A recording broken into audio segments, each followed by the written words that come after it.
Hey y'all, I'm Mike, the RV inspector and technician. And I'm Elizabeth. I'm the wife of the RV inspector and technician. And welcome to our podcast. All right. Oh, hello, Bryan. Hey, Mike. How are you? I'm great. How are you? I'm doing well. We are actually today at the National RV Training Academy in Athens, Texas, as you can tell by the giant NRVTA logo behind me. And I am joined today by Bryan, the instructor and master of RV inspectors and technicians. Don't call me a master. I'm not a master.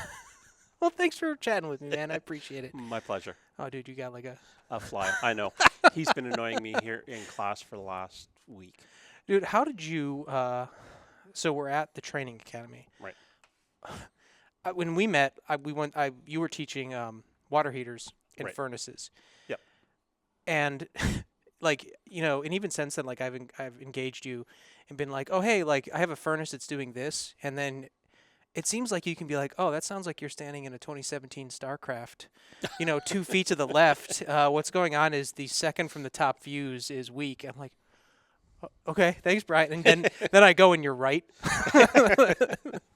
How did you get involved first in the RV business? That's actually quite a story. My wife and I, we've been full-timing since 2013. The fifth wheel that we bought was, shall we say, not the best unit. Understandable. And we ended up taking it back to the factory 3 times. Every time that the factory touched it, they made it worse. So we found out about the fundamentals class. This is back in the day when the Coopers and Andersons were doing the classes in campgrounds around Like the the mobile country. classes. Right. So we found out about the fundamentals class the 2 weeks prior to our last factory appointment. When we were in the fundamentals class, we found out about the inspection class. I thought, oh, okay. We took the fundamentals class so that I had more information about the RV, so that I could, call bull on the factory when they fed us lines. Yeah, because they did. They and fed they us. do. Yes, they do. So I took the inspection course as well. As life happens, so this was in July of 2015. Mm-hmm. In March of 2015, I'd gotten laid off from my corporate job. Okay. So I was still trying to figure out what to do. Took the fundamentals. We had the appointment booked for months already. So we ended up doing the fundamentals class, doing the inspections class, and decided, let's try and make a business out of this. And so we did. We started doing inspections. The more inspections I did, the more I found out that, we need some qualified, competent technicians out there. So I started taking manufacturers training and any kind of training online that I could find, reading service manuals, and became a technician as well. One thing led to another. We ended up here in Athens shortly, before the Big Red Schoolhouse was officially even open. We did our annual inspectors conference before the school was even officially open. At the end of that, there was a need for inspectors and technicians in North Carolina working with FEMA. The FEMA days. I remember hearing about this. Yeah. So we were in North Carolina, and I was in charge of, I don't know, I think I was in charge of like 16 or 18 inspectors, kind of the same number of technicians. We were working in a warehouse, inspecting and repairing all the brand new travel trailers that were going to the survivors of Hurricane Florence. Did that. That really got me a lot broader experience, looking at different kinds of things and stuff. Then I took that and started building my business more and more and more. COVID hit, and when COVID hit, my business just went through the roof. It was crazy. It was nuts. We were booking 8-9 weeks out to do tech work. It got so bad that I couldn't fit inspections in. I actually had to block time in my calendar. Okay, so every Thursday every week, that's going to be an inspection day, whether we have one or not. It's just that's when. Yeah, that's worst case is you get a day off and you can chill. Right, you right. know? And then in 21, they asked me to come down to the National RV Training Academy to start with a TA and see if an instructor position opened up. Just at the end of the season for us, we were getting ready to head home. The water heater and furnace class instructor left. So I did that for almost 2 years. And then in the spring this year, the former instructor, they left. And that's how I ended up teaching people how to become RV inspectors. That is a COVID was like the watershed moment for like everybody in this and the because we were a rental business then, Right. and I was getting killed by guys like you that were booked 8 weeks out, and I came here for fundamentals just like you did, kind of like I've been drinking from the fire hose. Right. How do I get through it? And even now, like I tell, like if I encounter Joe Schmo who's got an RV, I'm like, dude, if you can take a week, Right. and go to Athens, and you don't need to become a technician or inspector, but if like you can just understand DC and AC volts, Right. and their relationship, and how to use a multimeter. exactly. Like if you can just do that, that's huge. Oh, that's incredibly huge. That's huge. I mean, if nothing else, then they can understand that that my outlets are 120 volt and my lights are 12 volt. Yes. And they're different systems. Yes, they're related, but not the same. They're the same but different. Yeah, and it's because even we'll get phone calls, and people will say to me like now they talk to Elizabeth on the phone because she runs the phones for us, but they'll be like, hey, I'm having an electrical issue. I'm like, okay, which one? Right. Like, and I just did one a couple of weeks, I guess a month ago now, and they're saying like, oh, my air conditioner works, but none of my lights do, and blah, blah. I'm like, okay, where's the thermostat for your air conditioner? And, they're like, oh, well, it's one of the ones on there. I'm like, all right, cool. It's a 12 volt only problem. Right. We've got to figure out what's going on. And what was happening was like the main run from the distribution panel to the battery was shorting out against the frame. Right. And, he's like, oh, I didn't understand. I'm like, you could have just turned your battery, all that stuff off and camped without your 12 volt and been fine. Right. Because they ended up canceling a trip. But he didn't understand Right. the relationship, and it would not have been optimal. Right. But, like, you didn't have to go home. Right. And at least if you had the knowledge, the understanding, like, okay, well, this is how I can work around this for this short time. Right. It's better than driving 4 hours back to my house. Absolutely. Well, and right, because you've taken that time, you've gone camping, and you can still enjoy camping even if you don't have lights. Right. You go to Home Depot, get some battery ones, like go to the dollar store. Yeah, it's fine. But like at least if you if you at least understand it, you don't have to know how to fix it, but like if you at least have some understanding of how it works, like that can go a long way. And like cuz like people they get this stress is enormous when they get somewhere, if I had a nickel for every time somebody like, hey, my furnace doesn't work or my air conditioner's not working, and it's not those things. Right. It's they have a weak battery or dead converter or like whatever else is good. But like I had somebody that was adamant that their AC was broken. And like I walked in, I saw the lights flickering, and I was like, "Oh, dude, no, your AC is fine." It's your DC that's the problem. Yeah, and they're exactly, and they're looking at me like as I'm like opening testing their battery, and they're getting mad at me. They're like, "There's nothing wrong with my battery." Like, well, in fact, sir, there is. Yep.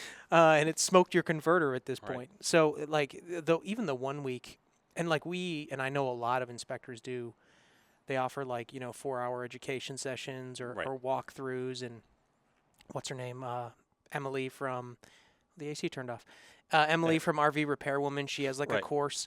There's a lot of resources out there, but it's just straight up 99% of people don't take advantage of any of it. Well, I think a lot of people expect that it's like it's like a house. They don't have to do anything, and it just works. But that's not entirely true because you don't drag your house down the road. Right. Well, unless you're a full timer, then you do. Right. But Most people don't. right. So when you drag that camper, that motorhome, I mean, drive on any of the roads Right. in your car, let alone something that weighs 16,000 pounds Yes. and that's shaped like a brick.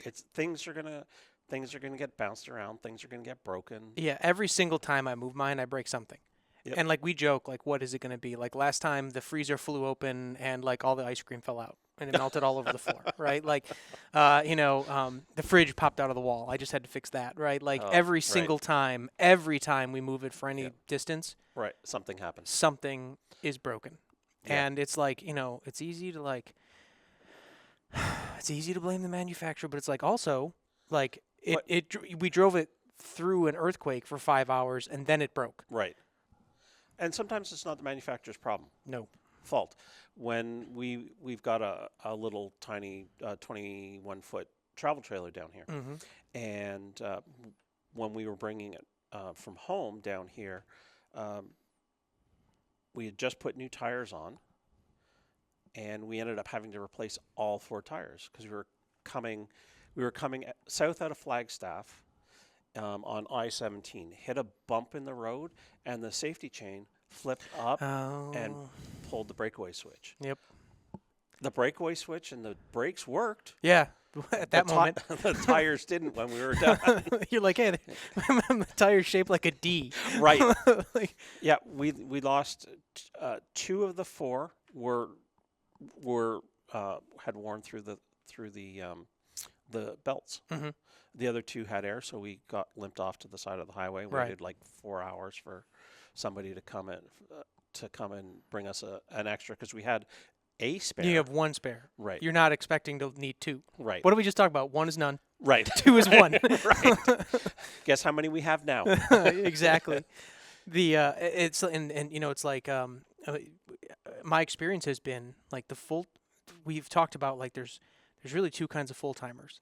There's full-time RVers, and then there's people who live in their RVs. Right. And the second category, and there's no problem with it, but they live in one space all the time in their RV. Or 2. Yeah, or they just move it once a year, twice a year. Right. Those guys hardly ever encounter problems. Right, because they never move the It just sits there moving. They, and those are some of like my best clients. Like they have me come out, check the roof, clean the air conditioner coils. Right. Once a year, and then like, okay, cool, yeah, we'll do a little spot seal here or there. Next year, I want to talk to you about maybe doing a scraping. Right. But those guys are fine. Yep. It's if you're moving a lot, or if it's going from like, I find that it's like if it's going from like storage locker to Jellystone, back to storage locker, from storage locker to like State Park, and it's moving a lot. Yep. Yeah, or it's like they just moved.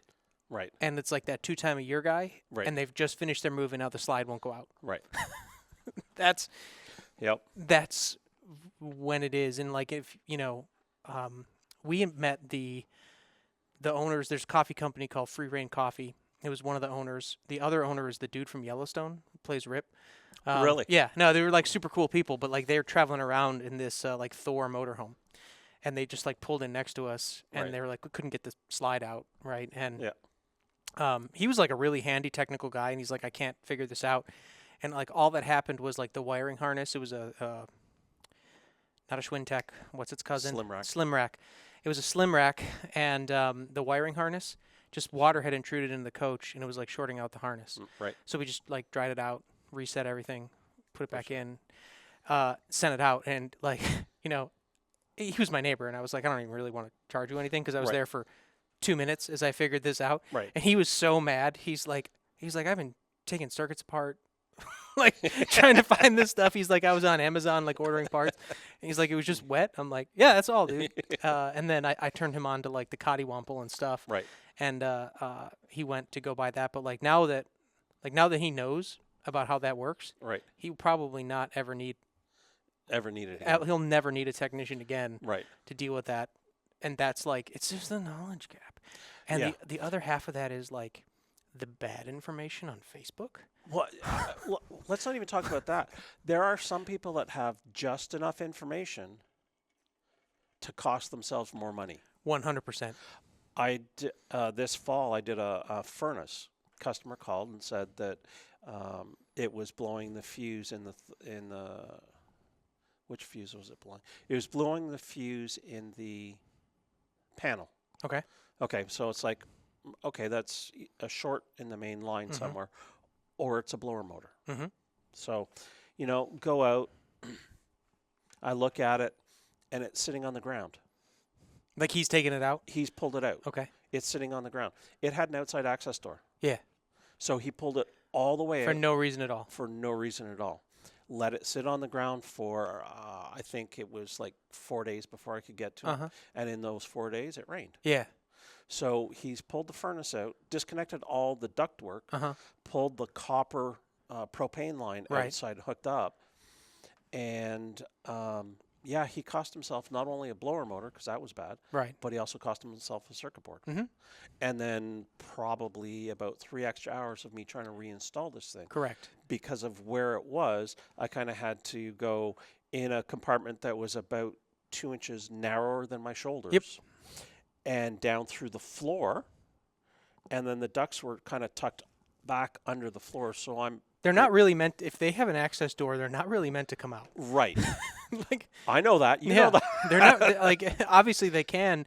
And I don't know what it is about furnaces where people they're inclined to, more than any other appliance, it seems. Tear it apart. They're more inclined to try and fix it themselves because the internet says the sales switch is broken. Right. Absolutely. It's always the sales switch. Right. And it's not.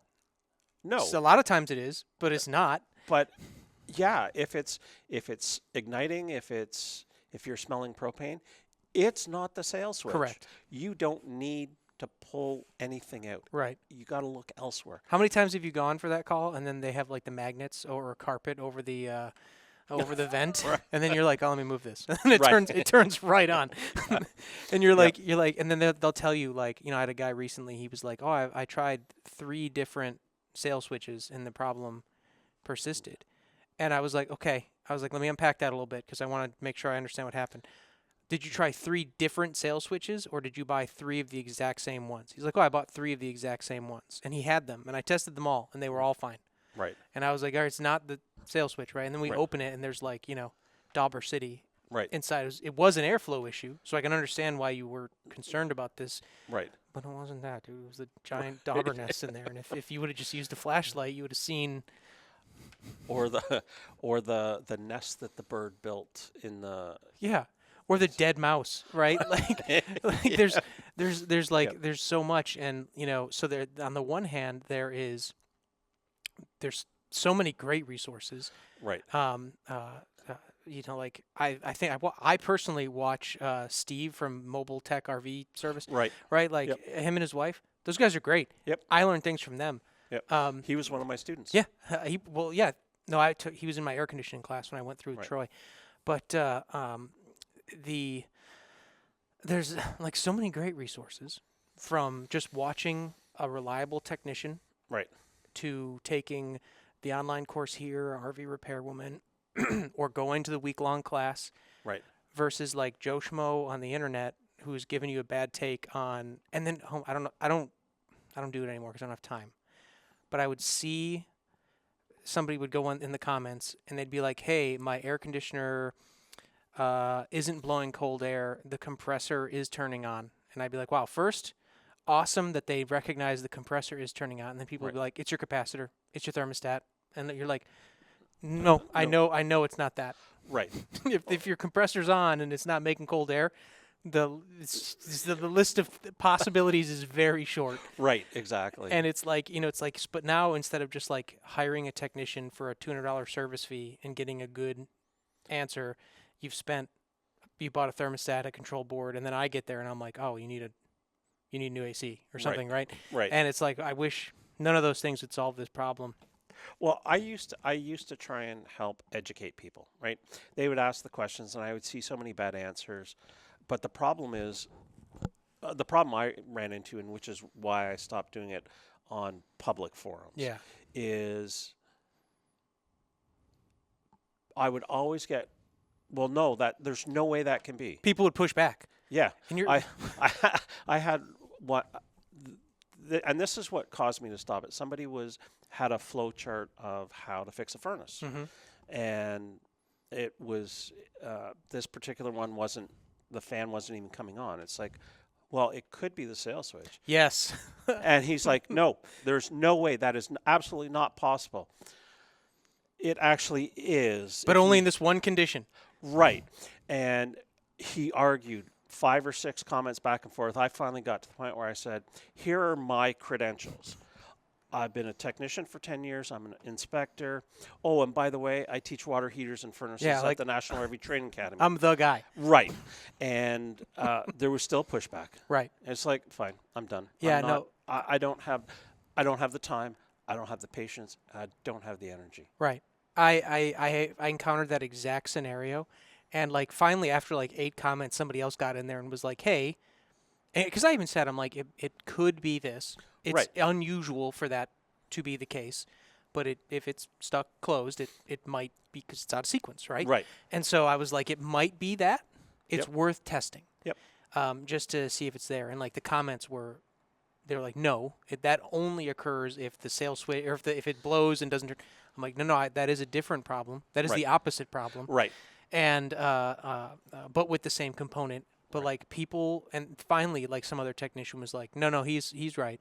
Like Yeah. he's like some other real technician got in and was like, no, you should. And I even qualified the remark by saying it's not. I'm not certain that this is it, but it's worth Looking at. testing. Right. Because how long does it take to check continuity on a sail Takes switch? 10 seconds if you've got it open. Right. You know, like if Right. I heard a beep, okay, cool, that's Right. the problem. If I didn't hear a beep, it's not the problem. Right. Sweet. Like, Yep. especially if, like you said, if it has an access door, which if some manufacturer is watching this, Please. they should all have access doors. Right. It should not be an option. It's the only appliance.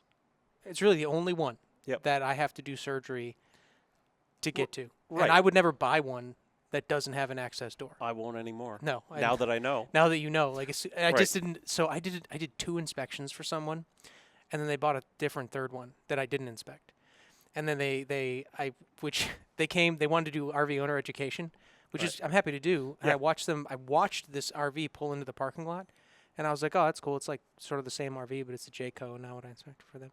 And they text me, they're like, we're here, and I get out, and I'm like, hey, I can't help but notice this isn't the same RV that I inspected a couple of weeks ago. What happened? They're like, oh yeah, well we feel like we learned enough from your inspection. Anyway, so when it's a furnace like that, I always just put a note, and just not a bad or something. I'm like, hey, Right. just so you know, this is serviceable by taking the inside out. Right. And the first 2 were not, and this one was. And I was like, Right. hey, just so you know, this one you have to like do surgery if anything ever.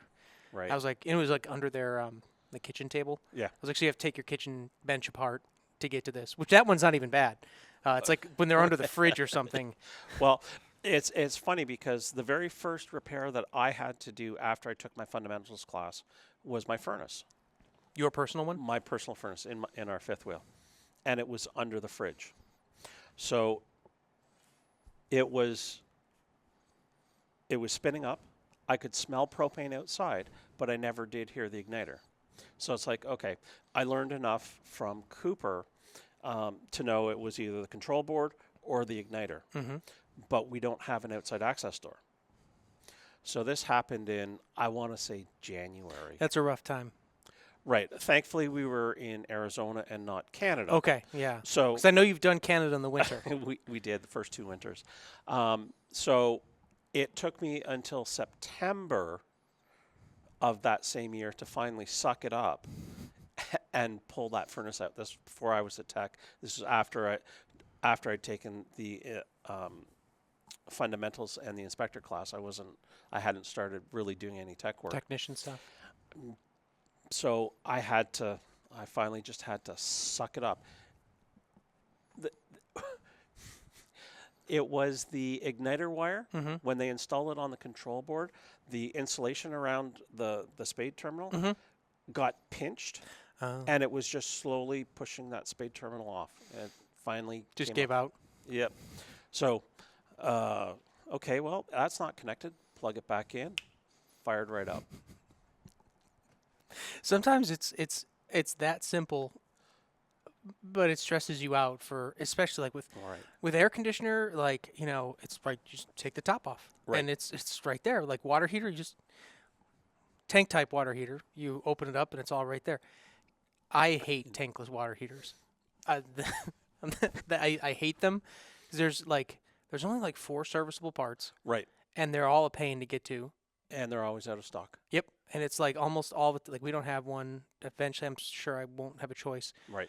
But like, you just need honestly half the time you just replace the water heater. Yeah, it's the easiest thing. Right, and it's like, hey, you can wait for 6 weeks while I hunt down this part for you, and then Right. like me come back with like this specific crow's foot wrench that I only have for this one circumstance to like reach in there, or we can go on NTP and order a new water heater and Right. have it tomorrow and install it on Thursday. Right. Like, Right. It's your choice. Right. You can spend $300, or you can and wait 6 weeks, or you can spend $700 and Right. have it Friday. or it's like in those circumstances where it's like, hey, once I'm going to do that, but then there's nothing to say that there's not some second problem that's going on in here that I can't solve. Right. Whereas like with kind of the older furnaces and water heaters, you can kind of, even if it's not functional, you can sort of test it out. Like you Right. can jump something, like you Right. can make it happen. With the tank types Right. or tankless types, there's not, just like with the There- 12 volt fridges,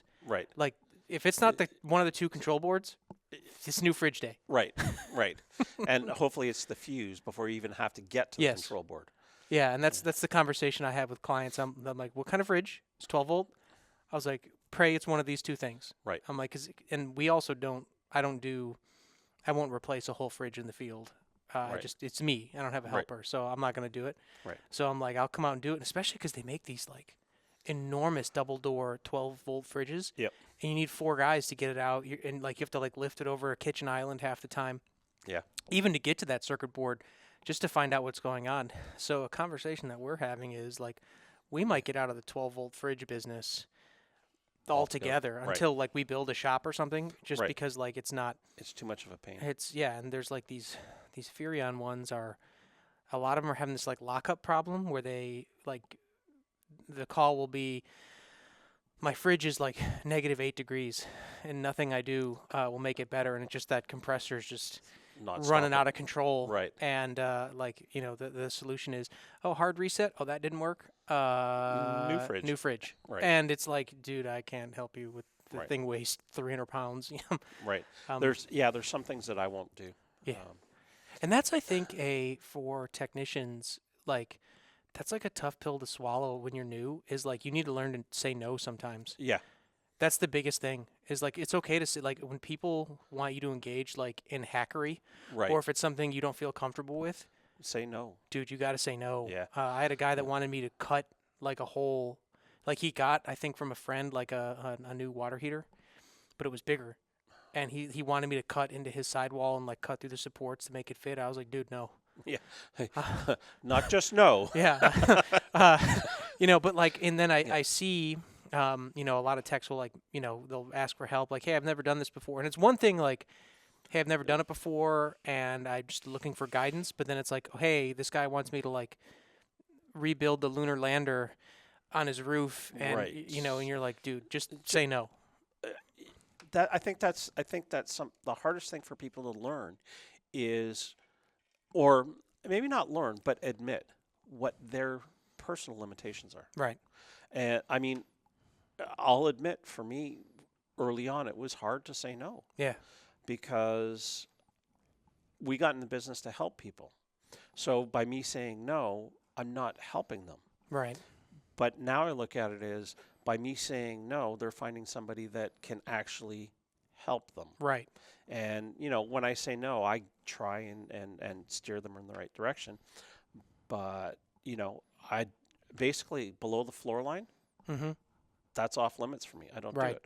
I don't do tank work, black, gray, fresh. Yeah. I don't do brakes, chassis, axles. I don't do any of that stuff. I'm not equipped for it. I don't ever want to be equipped for it. Correct. And I don't do, engine stuff. I don't do transmission stuff. Not interested. Right. But I won't put on like new roofs. Right. Some guys will put on, in the field. I have strong feelings about it. Like, I'm with you that if it's below the floor line, Yeah. unless it's super accessible, right? Like if it's like a gate valve right there and I can get to it, right? Yeah. Like, but if I got to take, floors out to get, Right. that's not for me. And like, it's really hard to do that stuff in the field effectively. Right. It's like if you have, sometimes you just need the resources of a physical shop. And sometimes you just need the safety of a shop, Correct. right? Like I don't like you. I don't do full roof replacements. I won't do water damage repair. Mm-hmm. Yeah, we That don't do restoration. that stuff has to go into a shop because you've got to be able to pull it open and let it sit for 3 or 4 days to dry out. Right. Yeah, have I done some stuff that I probably shouldn't have in the field? Of course. I had one customer. He would not take no for an answer. He wanted a quote for a full roof replacement Mm-hmm. in the field. I said, I don't do that. Right. But I need one more quote. I said, no. I hear you, but no. Right.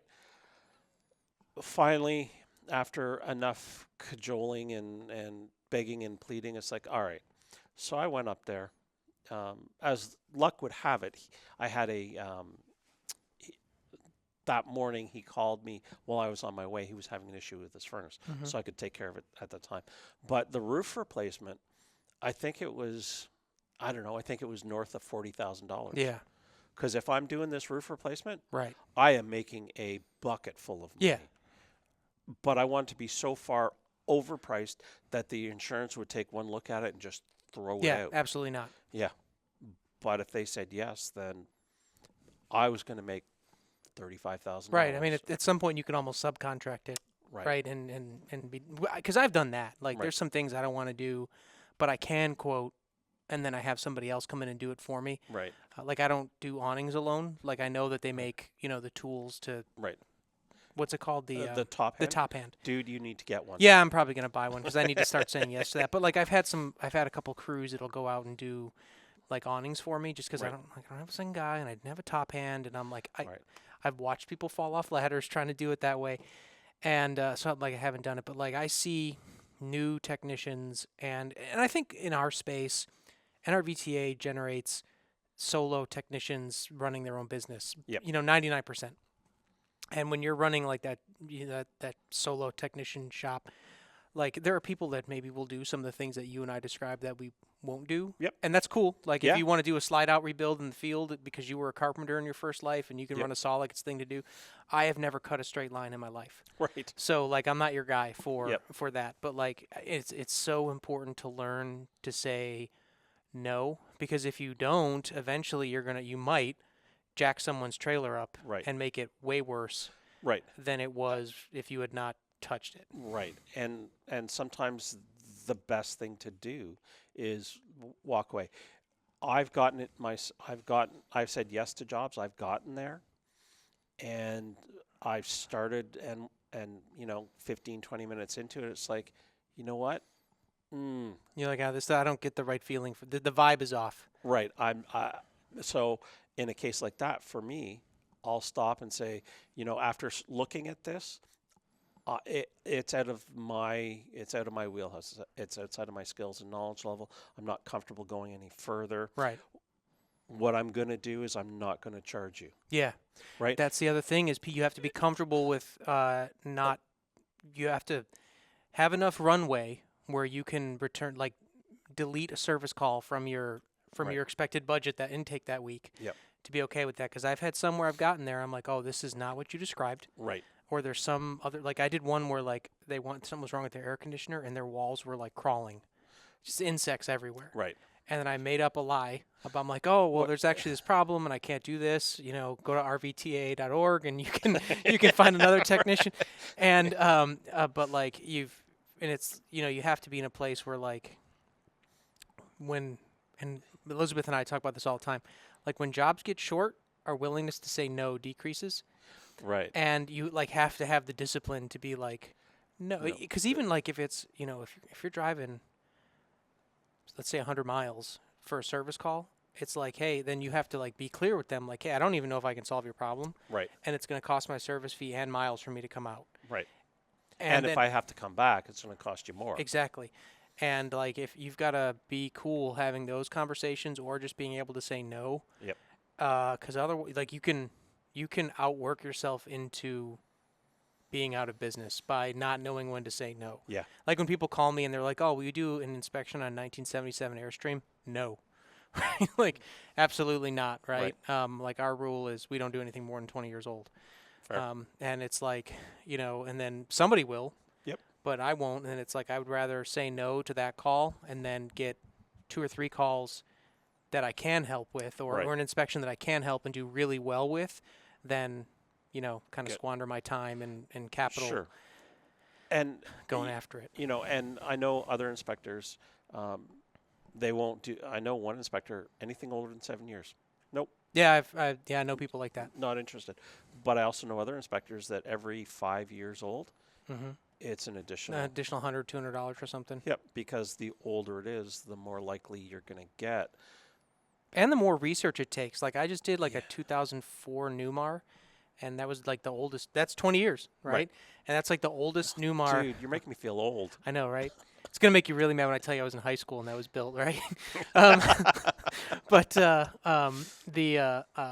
but like I was like, hey, this is considerably older, and like the appliances of that era are different, right? The Right. leveling system is different, right? Right. The instructions, like motorhomes of that era, a lot of times there's like you have to like manually dump air and like Yeah. and you have to There's, like there's no such thing as auto level. exactly, and like you have to take the time to like read the manual, whereas Yep. like basically every Tiffin in the last 6-7 years is basically the same. Auto level. Exactly, you don't have to really worry about it. Right. But then there's like some new Mars where you're supposed to like level and then slides, and other times you slide Slides and then and level, and it just like even I think we did a 1995 Airstream once, and that's where I was like, no more. Yeah. I'm like, never again. What's the oldest we've done? It's got to be late 70s, early 80s Airstream. Well, and the problem though is with those, like a lot of times they've been like so heavily modified, they're not RVs anymore. Yeah, this one had been restored, and restored is in heavy quotes. Okay. I think it had been gutted and rebuilt Mhm. by a blind carpenter. I mean, yeah, it's just like, why did I say it? And it was a crappy day to boot. Mhm. It was in October. It was cold. It was raining. It was just it was something I should have said no to, but When you for us, when we get slow, I'm more willing to say yes. yeah, Which we Yeah. thankfully we don't get slow a lot anymore. But like when times are like I'm about to be in Athens, Texas for 2 weeks, right. and I'm not going to work at all, and so I know when I get back to Central Texas, my threshold for saying yes is going to be very low. Right. But yeah, you've got to, it's so hard, and that's like some of the like intangible stuff when because basically everybody who comes here is like in a second career. Yeah, They're- or third or They were fourth. third, right? Like I was a cop before I did this, right? Right. And it's like that's like some of the intangible stuff that's like hard to get through. Well, and I don't think it's something that you can teach. I think it's something that you've got to learn from your mistakes. Right. And I don't want people to see mistakes. I want people to learn from my mistakes. Yeah. Right. When I'm teaching the inspection class, I tell everybody about my $7,000 mistake, dropping the nose of a brand new fifth wheel on my ladder. Dude, that scares me so much every time. I did a brand new fifth wheel yesterday. I had to like unlevel it at the end. Yep. I moved my truck further. Like academically, I could see that it wouldn't touch. Right. But I was like, what if it rolls? So like I moved my truck out of the way. Yep. I've gotten to the point where I will not touch the leveling system Mm-hmm. if my ladder is not in my truck. Yes. It's once bitten, twice shy. I learned that $7,000 mistake, that Yeah. $7,000 lesson. You're not the only guy to make that mistake. That's happened Oh, I know. since then to other inspectors. Well, the funny thing is when that happened, this was at a dealership. I went right to the service manager and he said, I explained what happened. He said, "Don't worry about it. Our guys do it all the time." And I'm like, it doesn't make me feel any better. Right. You But- feel this tall. Right. Right. When it Because happens. you're supposed to be a professional. Right. And they don't want you there a Right. lot of the time. And Right. like when you give them something to be right. negative about, Right. I feel this tall. Right. you know? Right. I mean, you know, they were cool about it. They sent me the bill. I said, "What the hell?" It was over twice what they said it was going to cost Mm-hmm. when it first happened. But at the end of the day, I wrote a check for $7,000 Yeah. because I made a mistake. It was me, right? Like, Right. yeah, it was you. Like, you did it. There's no Yeah, I can't say Joe over there did it right. because no, It was my ladder. It was me pressing the button, and it is what it is. Thankfully, like, I mean, I'm sure you do too. Like, we have insurance for exactly because I don't always have $7,000 to write a check with. Right. So, that would be a rough day. Uh, it was it was a rough day. Didn't make any money on that inspection. Didn't make any money on the inspection the day before. It was our anniversary weekend, so we were Oh. away for that. Yeah. My truck got broken into, and my passport got stolen. So it was a fantastic week that week. But like you said, you recovered from it Right. and you moved on. Yeah. Like I think about my first couple inspections and I'm Yeah. like, "Oh my God, like I mean my findings were valid, but it took Right. me way long and like Right. way longer. My process was so slow and it's But like it's a learned skill, right. and that's what especially new inspectors, my students, they don't understand. They want to be absolutely as proficient as I am Today. today. Right. It's yeah. If you could see my original reports Yeah. that I handed in class, you would see that all the mistakes that you're making, Right. this Yeah. guy made. Well, 100%. You Like, know? because I don't know if you remember, but like we worked at the San Antonio RV Yep. show together, and you saw my sample reports, and you were like, "Hey, dude." Yeah. I was like, "No, these are really old. Like, we've got a new template." I was like, "These are like some of my first inspections." You were like, "Oh, okay." You're Right. like, okay, good. Well, and I think part of it too, or I know part of it is what the previous instructor taught is slightly different than what I teach. Mm-hmm.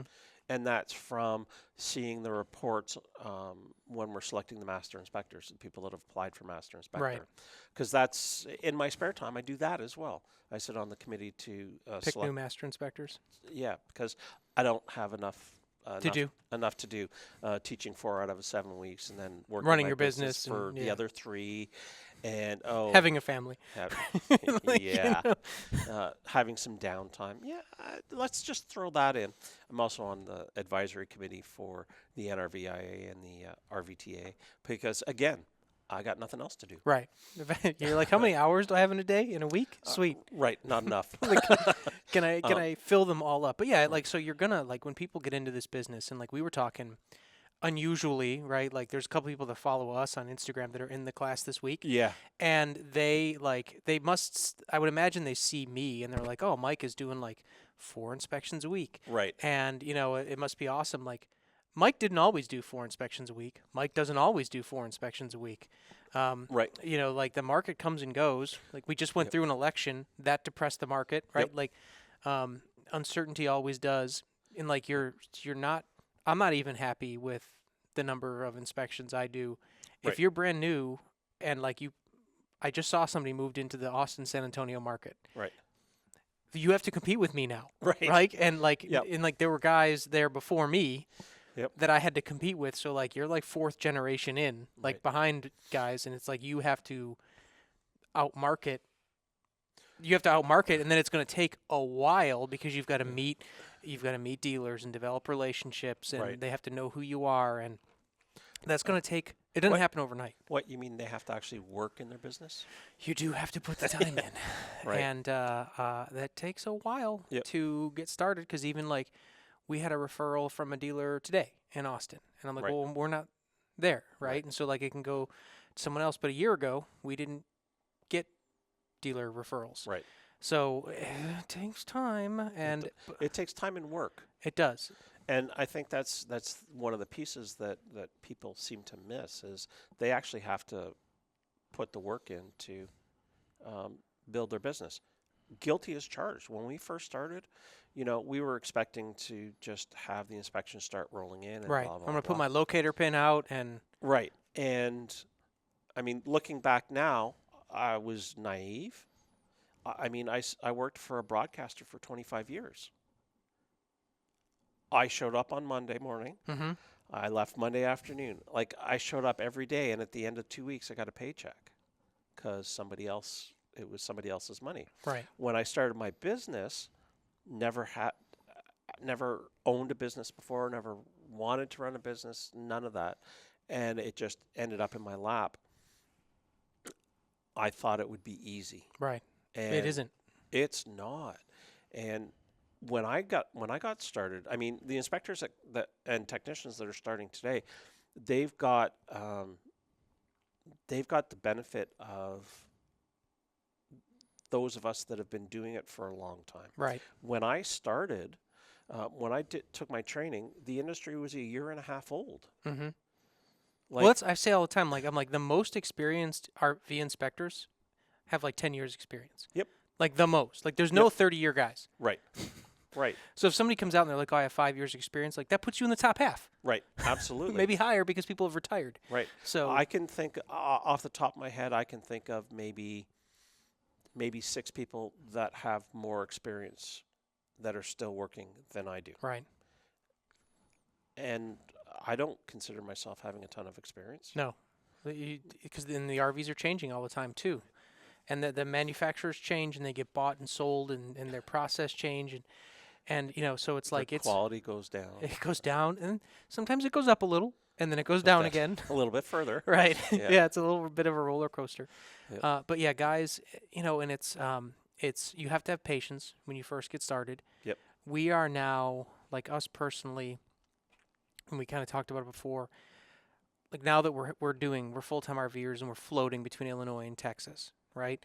So it was like we made a lot of good inroads this year in Illinois, Right. but we're not in Illinois now. Right. So I'm going to lose all that momentum Right. and have to pick it back up in April, Yep. right? Just like I lost all my momentum in Texas, Yep. and now I'm picking it back up again. And Yep. it's like you have to get in a place in your business where You can handle those. you can those handle walls. exactly. And it's like or even like maybe you don't want to be a full time, but if you live in Oregon, like you're going to be slower in December right. than you are going to be in July.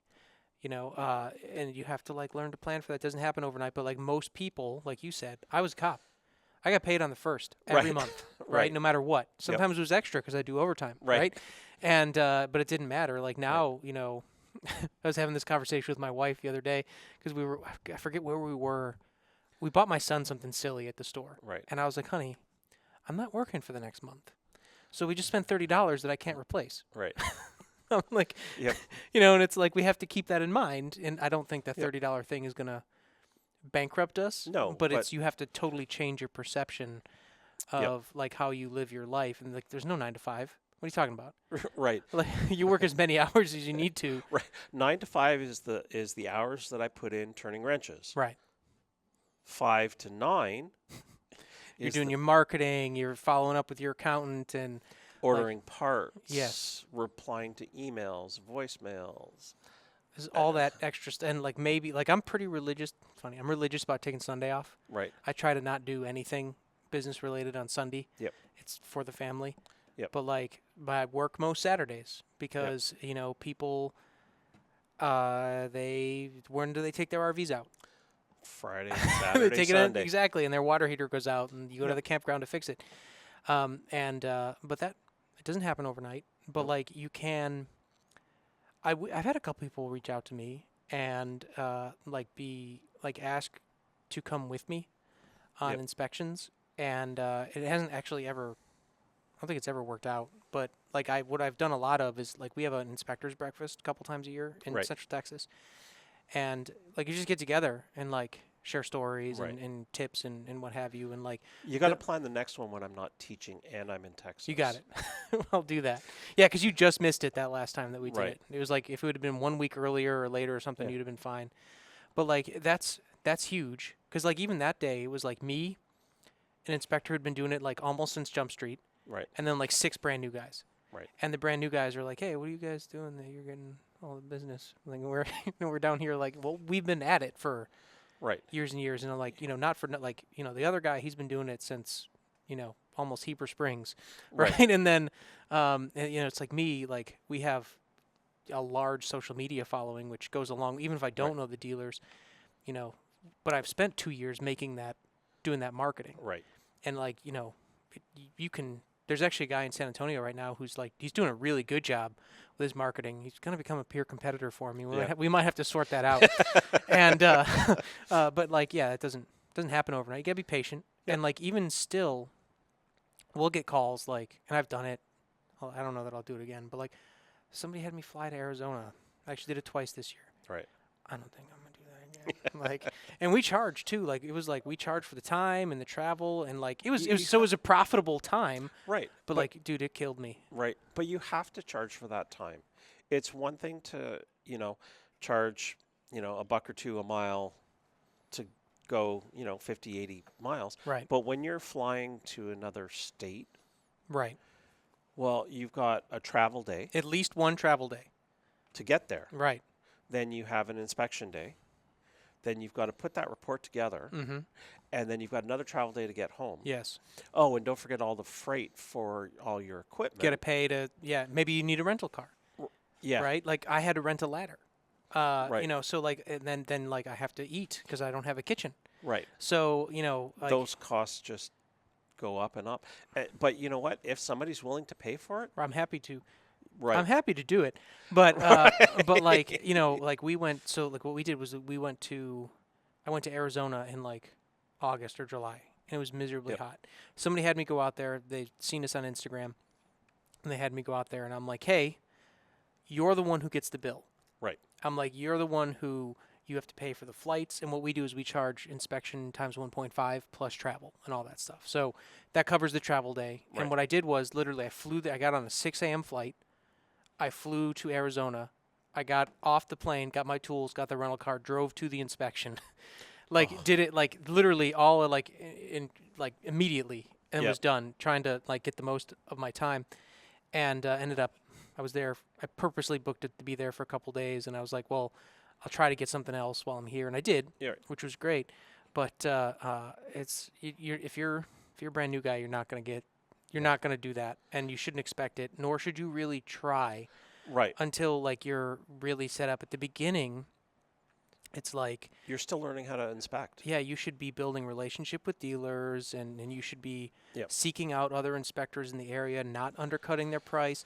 Like you've got to do all those things and be comfortable with it, and like be comfortable with like a little bit of poverty while you sort it out. Yep. And that's a tough pill to swallow, because I think people like, and there's 10,000 success stories. People come out of NRVTA and they Right. hit the ground and like lightning, they capture lightning in a bottle.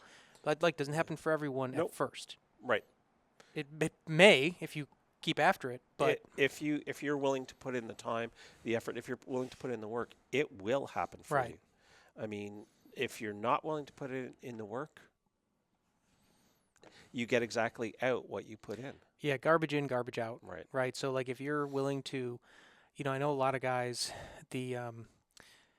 my recommendation always is like, whatever, if you want to go to dealers and introduce yourself. I didn't have a lot of success with that Yeah. because like they're like, I don't know you or what you want, get out of here. Right. What I focused on at the beginning was like the inspections that I did get, I built like a portfolio. That's where we got started on social media. Right. And that way somebody could like go to my profile on my marketing and be like, oh, look, he's done these motorhomes and he's done this. And then they could see that like, oh, he's not a goofball, right? Right. Like, but I can see his product. I know something Right. about him, right? Yep. And that like went a long way in the early days. And it's like, if you're, I don't want to be too negative, but like if you're there's a locator for inspectors. If your locator picture is like a 15-year-old photo of you cropped from a family photo, and or like or holding a beer in each hand. yeah, exactly, and then your text is like 2 sentences long or talks about anything other than RV inspections, Or nothing. or nothing, it's blank, or you don't have a website, Right. like you're not going to be successful. Yep. It isn't going to happen. But Yep. like if you take the time, if you pay the guy if you just pay the guy for the headshot and you put that up, that goes Yep. such a long way. It shows that you're a professional. Yeah. And well, let me relate a story to you. One of the dealerships in our area, at home. Uh, when we started doing tech work, when we moved into the area, we went around to all the dealerships and introduced ourselves and blah blah blah. Here's some cards. Do you guys have mobile techs? If you do, fantastic. Here's a card. If let me know if I can help you out. Right. If not, then would you mind taking a stack of cards? I'd be willing. I'd love to help you out, help your customers. Well, one of the dealerships, they called me in because they specialize in small travel trailers, and they had a customer that brought in Aquahot. Well, their guy, I mean, he tried. He worked on it for 15 or 16 hours. And finally, they called me in and said, could you look at this? Sure, no problem. So I show up. I diagnose it. It was like 2 or 3 hours to diagnose. Had to order the parts in, a couple hours to fix it. While I'm putting everything back together, the owner walks by and says, before you leave, come talk to me. I figured, okay, he wants to talk to me about the invoicing and all the rest of Right. that kind of stuff. So I wasn't, it didn't really faze me. So when I was done, I went and got him. We actually ended up sitting in the coach that I was working on, and we talked for probably 45 minutes to an hour. He offered me his service manager job. Mm-hmm. And I said, you don't know me. You You just met me. Yeah. Why? And he was like, you're polite. You are dressed professionally. Your vehicle is clean. You present as a professional Right. technician. And it's like, thanks, but no thanks. Right. I'm happy doing my own thing. Right. I had that happen at a dealership too once, something similar where they offered me. I'm like, Yeah. you can't pay me. I make way more on my Right. own, and I can make my own hours. Right. Thank you. But thank you. Yeah. So, but that continued over the next few years. He was looking to sell his dealership, Mm-hmm. and he kept saying, "We need to talk to see if you see how we can work together on this." And it's like, I don't want a dealership. I like the idea. I like the concept because it came with 2 qualified, competent technicians. It came with 3 bays. It came with property. Could be awesome. Right. But it would mean that I would have to be at home. Right. And I'm happy to be at home in the summer. Yeah. I am not happy to be in Canada in the winter Right. because snow. Yeah, no, we left Illinois, right? Like it was November, and we were Right. like, the weather's changing. I saw everybody putting the skirting on their RV. I was like, nope, Time to go. time to go. Yeah. My goal in life is to never wear long pants again. Yeah. So if there's snow, that means I got to wear long pants. Yeah. That's It's like a Todd non-starter. says, you just got to move your RV somewhere warmer. Right. Right. They have wheels. Right. But that doesn't work because I'm an instructor here. Yeah. And it gets cold here. It does. Once typically in February, Yep. there will be a freeze. It'll Yep. shut everything down. It's miserable. Yep. I'll be busy. Like last year I was like heat gunning locks to get people back in and fixing broken pipes. Right. But you made me think when you were like, my experience has been when you were talking about like how you presented at the dealer. Even like when I changed from wearing like a T-shirt and Crocs Mm-hmm. at the dealership, I just got a button-down shirt. Right. Like just still have my company logo on it, right? Yep. And I've never been like a treats guy, like a donut guy or anything. But like I walk in and I like I call it the huckety huck chuckety chuck, right? Just Right. like chatting with the service manager for Right. 10 minutes, right? Right. Trading stories, chit chatting for a few minutes, talk to the techs outside, and you kind of put like the salesman at ease, right? Like, hey, Yeah. like I don't, the conversation I have is like, hey, they want to buy this thing enough that they paid for me to be here.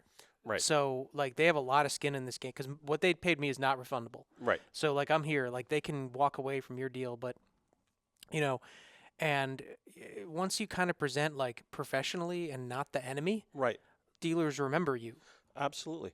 And what I found works really well for us is when I'm talking to the dealership, the salesman, the service manager, whoever I'm dealing with, I never talk about my customer. Right. I always talk about their customer. Yes. I'm here to help your customer. Right. Your customer, your customer, your customer. Are they my customer? Of course they are. Right. But I don't tell them they're my customer. I tell them that I'm here to help their customer. Right. I don't even like what I'll say a lot is I'll say the client. Right. right? Like I won't even say like, 'cause if I say my client, then Right. they don't like the peeing match, right? Right. And like it's been a while since I went to a dealer and they gave me a hard time, but I would be like, okay, I hear what you're saying. I'm gonna let the client know and just see what they want to do, right? Right. And like you don't, and then like when they hear that, they're like, oh, you're gonna call the client. Oh wait, the client is my client. Like Right.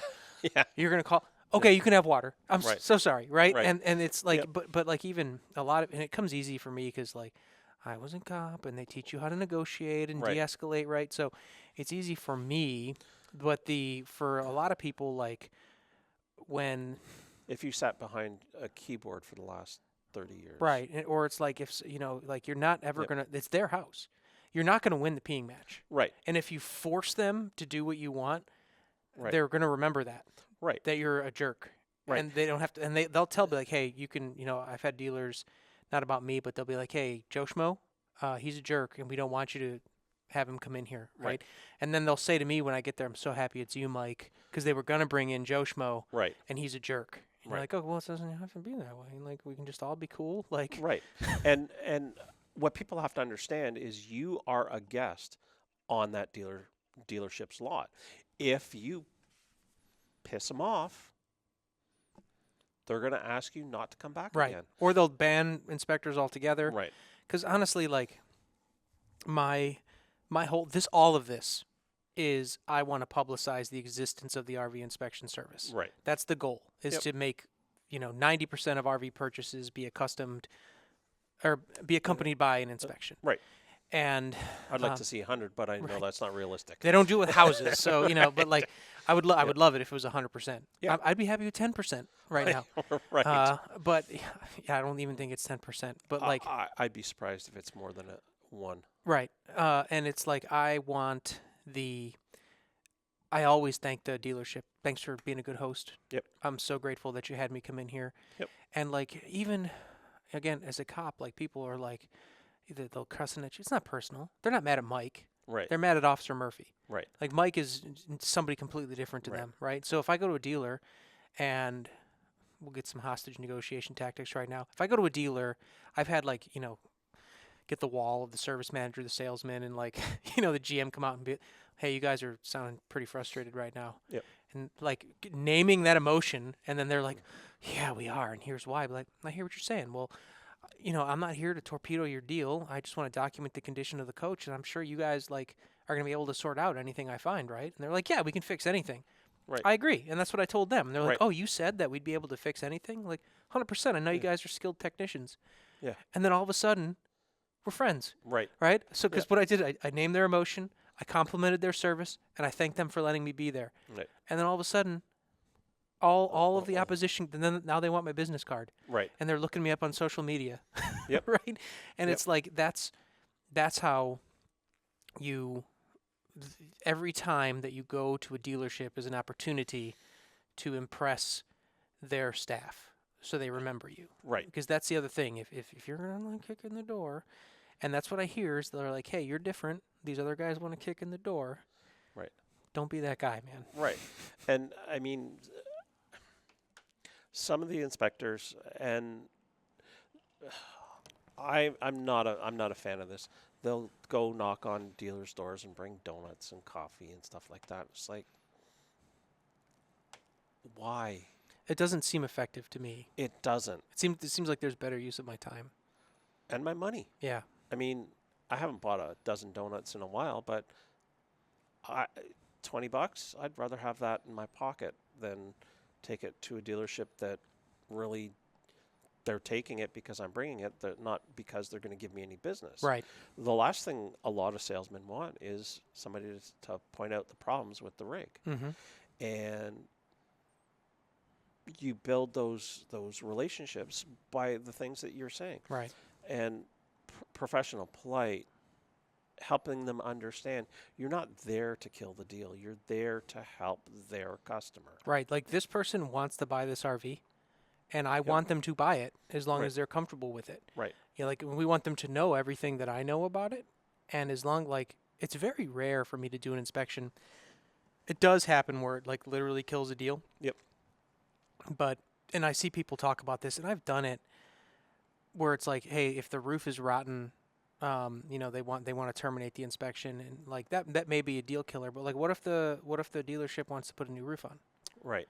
Right, like, or what if they are comfortable with it? Right. Or like, what if it's a consignment and the guy that owns it is like, yeah, go ahead, put a new roof on. It's fine, I don't care. Yep. Right, like that. So Yep. and I'll make the call to be like, hey, this is a critical, and I can't finish the roof inspection because it's rotten. Right. It's gonna need, but like,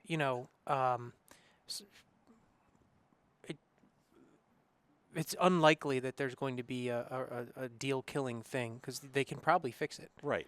And like, at least just sort it out. Give them Yeah. an opportunity. And then if, Yep. Most salesmen, if the roof is totally rotten, I did one in Madison, Wisconsin recently where as soon as I opened the door, there's like water damage. Right. And the technician that went with me had never been inside before. And like, we walked in together and I was like, hey, have you guys done your PDI yet? And he goes, no, I see it too. And and it's like, all right, well, I'll get after it. He's like, yeah, I'll go tell the service manager. And I was like, and it's like, everybody's human, right? Everybody is Sure. is trying to do a job, and it's like, if you just present that professional appearance and that demeanor, it goes a long way. And if you do that 3, 4, 5 times, then they're going to remember you. Because most dealerships say, here's 3 cards. We know these guys to be good. Right. Pick one. Yep. I know some dealerships will say, we'll let this inspector on site, but we're not letting this one on site. Right. I know there's a dealership at home, or near home, I should say, that I have never had an issue with. I gave him $7,000 because I dropped a ladder on dropped a fifth wheel on a ladder. But I know other inspectors that get pushback from this dealership all the time. Right. And me, never. It's never an issue. No, they're like, oh, you're back. Yeah, somebody hired me to come look at this rig. Right. And I think it's because I let them know that I'm not there to cause problems. Right. I don't try and cause problems. If I don't have sewer, if I don't have water, if I don't have electric, I'll say, hey, did you guys get the sheet that I sent? The checklist, yeah. Yeah, and people are human. They forget to do stuff. Right. So communication inside a dealership is brutal. What communication? Like the communication between sales and service. What communication? Yeah, exactly. It's really hard. And I had one where sales was told by service and believed in their heart of hearts, because they'd found water damage in like the wet bay behind in the fifth wheel during their own inspection. Right. And they were waiting to fix that, to have me come out. Right. And they, like, sales guy who I know, we send each other memes, right? Like, he called me. He's like, hey, it's done. They told me it's done. And I went out there. First thing I did was open it. Obviously rotten. Yep. I'm like, hey, man, this thing is, and he's like, and he showed me the work order. He's like, I have a completed work order in my hand. And I was like, I know it's not you. Right. I was like, but like the breakdown in communication that's there. And so like, we do a couple things. We make the client call and be like, hey, Mike needs propane, water, battery, all this stuff. We give them a script. Yep. And then Elizabeth will call and be like, hey, Mike needs water, propane. And then I just did the fifth wheel. We tell them that we need gas for the generator. There wasn't gas. Right. And like, I'll ask. I did. And they were like, no, we're not going to put gas in it. Like, okay, cool. Yep. Then the client's not mad though, because he's not mad at us, because he said, hey, dealer, they need gas. Right. You didn't get it. Right. And it's going to be in my report now, right? Right. There was actually just enough to test the generator, so it worked out. But it's like, if you that communication is brutal inside the dealership, and like sometimes there's nothing you can do. I'd say more than sometimes. Yeah. Right? Most dealers don't have sewer. Right. It's very unusual for a dealer to have sewer. Yep. And like, if you just communicate with the client, like, hey, this is a limitation we're likely to encounter, right? Like, I know this dealer, for example. I know XYZ dealer doesn't have sewer. Right. I know they don't, so we can't test it. I've been there 412 times. Right. And I have never had a sewer. They don't have sewer. They'll do, or they only have 30 amps. Yep. So I'm going to make it happen, but just know that there's going to be a flag in the report that says this is a 50 amp RV. I only had 30 amps to test. Like, it's not really going to affect that much, but just know that it's going to be in there. Yep. And that's even like, when I used to take people to jail, when you would just say like, "Hey, listen, you've already got the handcuffs on you. What we're going to do now is I'm going to search you, and then I'm going to put you in the car. We're going to take a short drive. We're going Right. to go to jail, take the handcuffs off you, take your fingerprints, then you're going to go in the back and sit on a couch for a couple hours." And just explaining what was What's- going to happen to Yep. them over the next couple hours. Like, then we're like driving to jail talking about football. Right. Right? Like, it's not F the police, right? Like, it's Right. like we're just in same thing. Like, if you just explain to the dealer and you explain to the client how everything works. Because even, I bet you've experienced this where the dealers, they won't do a PDI until they're in sales. So, Yeah. and customer doesn't understand that. Right. But, like, from the dealer's point of view, it makes perfect sense because they're like, well, why are we going to put money into it if there's not a sale Right. associated with it? Yep. Like, if you explain that to the client, they understand. Right. And one of the things that I tell my customer is that they have to have their PDI done before I do the inspection. Mm-hmm. Because if they don't do their PDI, it's probably winterized. Yep. There's probably no propane. There's probably no battery if it's towable. Right. The slide out or the leveling system may not be calibrated, right? Like there's all kinds of goofy things that can happen. Right.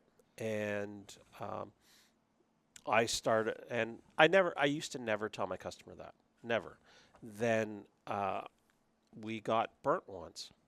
We booked the date for the inspection, which was the day after it got delivered to the dealership. Mm-hmm. So there was absolutely no way any PDI was ever done, no way that they had even looked at it more than, yes, that's an RV. Yes, that VIN matches our paperwork. You're Right. good. So I had no 12 volt. I had no propane. I had no water. And where they parked it, I had no shore power. Right. You're like, I can't do anything with this. Right. I had one just the other in Indiana a few weeks ago where it like came in, it was brand new from the factory. And then like the dealer, it was only like 2 days there. Then some other substantially similar model had to go out. They cannibalized that one. And like once again, the dealership communication, the technician who cannibalized that one didn't tell anyone. Right. So some other technician kind of put it out, got it ready. Yep. I didn't know. And one of the things they took out was the spray port. And so I turned the water on, not knowing, and then water started shooting out of the side of the camper. Right. At 30 psi. And you can't test anything Right. with water shooting out of the side of the RV, right? So I grabbed this, but then like they'd taken apart like the Furion oven inside because they needed a burner in like one of the knobs. And so like all of this is reflected in the report. I'm like, the report is now 10 times harder for me Right. because, and again, we were assured that it would be ready. Right. But It was ready, just not all the parts were yeah, there. at some point, it at some point was ready. But Yep. that's the other thing I think about all of this, about like we kind of touched on it, is like this is like the RV industry and what we do specifically. It's the Wild West right now. Yeah. There's like, I don't know if you've noticed, there's like a proliferation in non-certified inspectors. Yes, I have. It's some of it's real bad. It's real, and like they're making it because some of the dealers don't understand what NRVI. Oh, our screen is gone. Yeah, I saw it shut down before. They don't know what NRVIA is. Right. They don't understand that like these inspectors are trained to a different level and they have standards. I was on TikTok the other day, which is a wasteland, and he's this guy, and he might otherwise be a fine technician, but he was talking about how he was doing an inspection on this travel trailer, Right. and he was doing the propane leak test. He was doing it wrong. Wrong length of time, wrong measurement for inches of water column. Yep. And like, I was like, no, it's wrong. And then I looked into him, he's not certified. Right. But there's you can just say, you're an RV inspector and you're not really one. Right. And like, that's kind of like the other threat right now is like the hackery Right. that goes on. Right.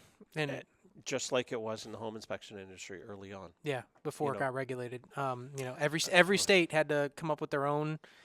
And it's like the guys that come through here are beholden to the code of ethics and all that stuff. But like, Right. Well, and I think that's what sets us apart than everybody else is our code of ethics. Is if you are an NRVIA inspector, you have to follow these code of ethics. right, It's not, oh, I can do this or I can do that. It's no, this is what you need to do. right, This is how you have to operate ethically. Yeah. And that, I think we, as an industry, we as individual inspectors need to um, make that more of our sales. Right. That we've got these standards of practice and these code of ethics that we have to follow. There's no ifs, no ands, no buts. Right. This is what sets us apart. We'll get bounced if we don't. Right. If we break it. Yep. This is what sets us apart from that TikTok inspector that is doing time pressure drop tests wrong. I've had to explain to dealer techs I've what done that too. what a hot skin test was. It's like alien technology to them. Right. Yeah. Oh, we do it all the time, but we use a generator. It's not. Doesn't work. No. It doesn't work. Right. Yep. Yeah. The proliferation of and there's some, and I can tell immediately when like, oh yeah, this guy comes out, he's here for 2 hours. I'm like, oh, he's not one of us. And then from like the consumer, it's like, hey, you're buying. There's no contract. There's nothing that governs the relationship. There's no scope of inspection paperwork. It's just like, hey, Jethro's going to go and walk through it. And like, he can probably give you a halfway decent sense of the RV. But like my report, I did one yesterday on a brand new Alliance. It had 200 photos in the report. Right. And like every test I did, there's some kind of documentation of the test. So it's like, hey, I can see the slides not aligned, right? And here are the photos demonstrating. Like, here's a video of the wheel spinning, right? Like, you can somehow document it. Like, does this guy who might otherwise be a good technician, do you have that detail? Can you prove it? Like, is what he's saying? If he says something is good, can he prove that it's good? Right. Probably not. Or if something's bad, can he prove that it's bad? Right. Like, how did you prove it? And that's going to become, I think, a bigger. And I'm seeing them. Apparently, they're popular on TikTok. There's a few of them I've seen on TikTok, and like I think that's going to become a bigger problem for us. And the other thing I think that I don't know if you've seen it or what. Actually, I'd love to know what your stance on it is like when I do inspections, I like to avoid buzzwords. I don't want to say delamination. Right? Like, if something is obviously delamination, I'll call it delamination. Right. But I like to say, like, hey, there's a bubble in the sidewall, and then on the inside, it's soft. Right? Like, when I do the inside inspection. Right. I try to avoid making, like... diagnoses?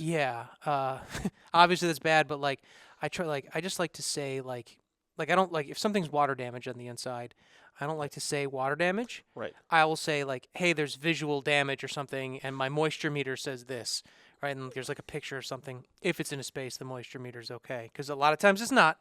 Okay. Yeah. All right. I was just going to... Because that came up. I was at a dealer 2 days ago, and they were like, hey, this guy came in, torpedoed a deal because he was using a moisture meter, and it's because there's aluminum in the window casing behind it, and it went 100%.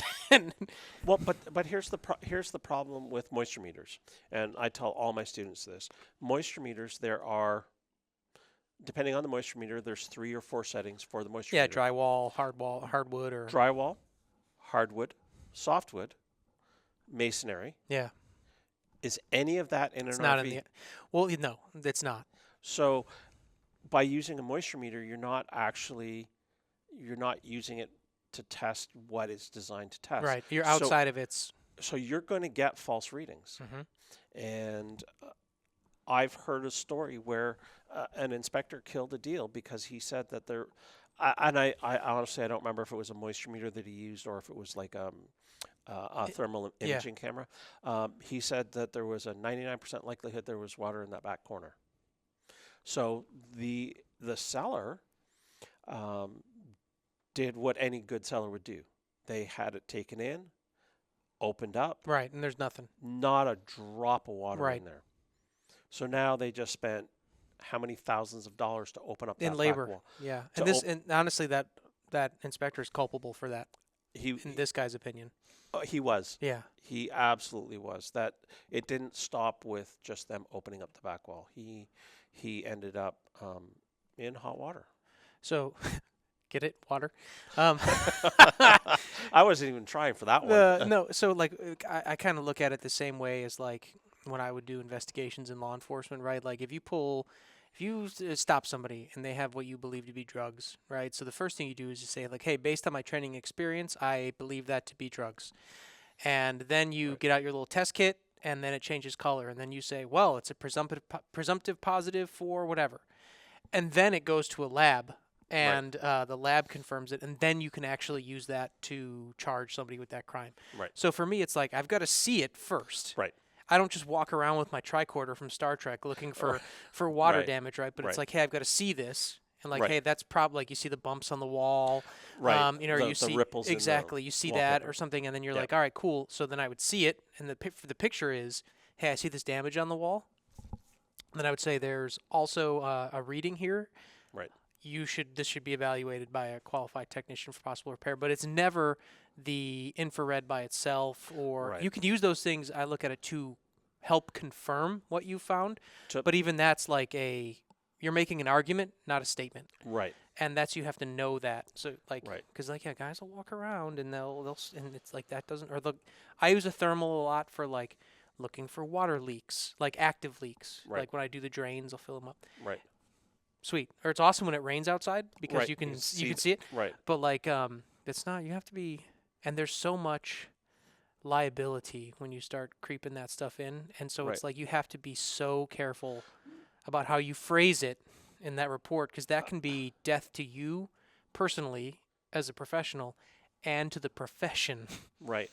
Because and here's again, this is my opinion, and you know, yes, I have experience, but I don't have experience using these tools because my understanding of them is enough to make me go, they aren't the right tools for us to For use. this job. Right. A thermal imaging camera. As a technician, man, that's on my Christmas wish list. Mm-hmm. As an inspector, nope.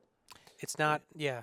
Because to me, to my understanding of using thermal imaging, if you're not properly trained on it, you can't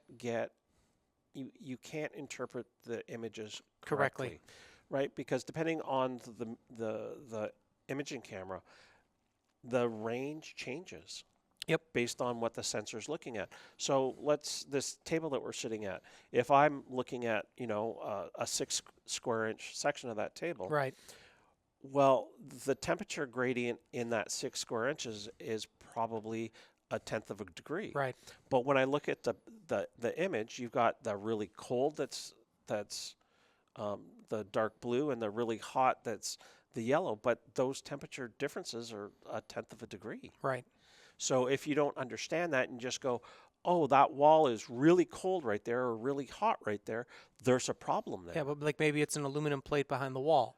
For maybe- a TV mount. Right, exactly. There's 10,000 reasons that it can be there, Right. and it's like just don't go get a gizmo and rely on the gizmo. Right. Like, or like maybe that draws your attention to something, Sure. and then you go and you do your check. But like Right. if it like checks out and there's nothing wrong with it, you have to be, it's like in the ceilings.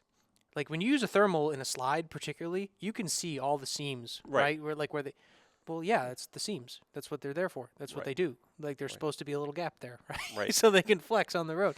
There's nothing wrong with that. And so Right. like making, I call them unqualified remarks, Right. can be devastating, right? Or it's like, Absolutely. or just like use the language. Don't try to, just be plain in your English. This came up for us. It'd be like people don't know what a patrol unit is. They do know what a police car is. Right. So if you say in your police report, I was driving my police car, every jury's going to know what a police car is. Right. I turned on my overhead lights. I turned on my red and blue police lights. Right. Everybody knows what that is. Right. Right? Yeah. And so like if you're like trying to get into the weeds, like, oh, I saw X, Y, and Z, you're like, no, I just saw some damage on the floor. Here's a picture. Right. Like, Right, because that's what you saw. It's That's not. it. You're not making any judgments. You're not making any diagnosis of what happened. hmm The floor is torn. that's it. It's recommended that this be further evaluated by a qualified RV That's it, technician. right? Like, or I see Yep. discoloration. Right. Like, that's it. Don't, like, oh, it's oxidized. It's discolored. Like what? It's not mold, it's Right. discolored. It's discolored. There's black staining, whatever. That's it. Yeah, And like it's like especially like when inspectors are technicians, like you sometimes you want to get into those weeds a little bit, and it's mission creep is real, absolutely. and it sneaks in there, and like that's when you can get hosed Yeah. in the worst way, dude. Like, Yep. and I've seen it, and somebody was talking to me the other day, and they were like, oh. I bring a battery pack with me to override a slide if if something. I'm like, Nope. Right. That's not just a no. yeah, like no, like and like I'm like I understand how to I can do it. Right. I have done it to my own slide. I've got it right there. You're like, but like why are you doing that? It's like like Yep. if you're getting a home inspection and your gas was turned off, would you want that inspector to like run a gas line from the neighbor's house to like Right. plug into yours? No, he would just say there's no gas. Right. That's all there is, and that's the Yeah. it's like all that to say, it's about how that individual inspector conducts themselves and Right. writes the reports and manages expectations. That The whole professionalism, the following the standards of practice, following the code of ethics, following their training. That's unfortunately people get training, and I know I see their faces by the end of week 2. They've gotten a lot of information. Of course, they're not going to remember it all. no, I don't remember my training. it's well, I was actually talking. I don't know if this is. I was talking to one of the guys that you just taught, Right. and he was like, "I have a certification test on Saturday," and I was like, "You have a what?" Like I was like, "I have no memory of that," and he's like, "What?" I was like, I don't remember it Right. at all. I was like, I believe there was one. Right. I'm like, but I don't remember it. Yep. I was like, I'm sure that there was, Right. but I have no memory of it. So Right. like, yeah, like stuff gets forgotten in class. Yep. Like all the and he was like kind of worried about it. And I'm Yeah. like, I wish I could help you study because I don't remember it. But yeah, it's like if you remember, and it's like it's easy. It's two things. If you're a technician, you want to like be amp clamping air conditioners and stuff, right? You're like that exceeds the scope. Right. And then the other thing, and when I was a law enforcement trainer, if you talk about something, like you make a joke in the class, Mhm. it's part of the training now. Right. And somebody will say, "Well, Brian said to do this," and you'll be like, "Wait a minute." Yeah. Right. Like Brian never said that. Like, Right. oh, like, Brian came to class one day and his shoes were untied, so that means that we don't have to wear tied shoes when we're in an inspection. You're like, Right. wait, no, hang on. How did you make that leap? Yeah, how did you make that? Because came up the other day. Somebody said we were told in class that you have to bring donuts to to dealers, and I'm like, no one has ever said that that you're supposed to that you like, and a lot of people recommend against it. Yeah. And so it's like I'm one of them. yeah, I don't do it either. And if you're listening to this, the thought process was that if you were going to a dealership, you could say thank you for letting me out here by Right. bringing donuts or coffee or treats or something. And there's some concern that could be a violation of code of ethics. There's also, like we talked about, I think better ways to spend your time and money. Yeah. But like it came up, like somebody was saying, oh yeah, they said that we should do it. No one has ever said you should do it. Nope. It has never been said by this or any other instructor Nope. at the NRVTA. It has never been said. But like it's like you have to. if it is ever Right. uttered in here, like if somebody's like, I'm a Bears fan, they're gonna be like, the official football Football team team of the is- NRVIA is the Chicago Bears, and you're like, it's No, it can't be the Cowboys. They're not a football team. oh god, that's terrible, Apologies to all those Cowboy fans out there. dude. What is the so? How long have you been teaching this class now? Hasn't been a huge length of time. No, I started teaching in April, so we're in October now. 6 months. Okay. What has changed we've talked a lot about kind of what we do. I went through old instructors. Right. Which are great. What is like sort of changed and like what is coming up? What does the horizon look like? So what my focus right now has been is just updating the curriculum, just making it more modern, making it more cohesive. Over the years, it's just been added on, and it just didn't flow. I didn't didn't feel for me. It didn't feel like it flowed Very well. very well. So that's what I'm trying. That's my focus now. Up till now, my focus has been the template that our students get, getting that updated, getting that again into a more consistent flow. Yeah. Just tidying it up, making it fit better. There's a section in the software that we use called Check Your Answers, and virtually everything in the template now Mm-hmm. is has that reference material built into Yeah. it, so that when these new inspectors or even the seasoned inspectors, when they go out in the field and they're like, I haven't touched an inverter in 3 years. Right. How do I test it? Well, they can just go to that check your answer section and read how to do it.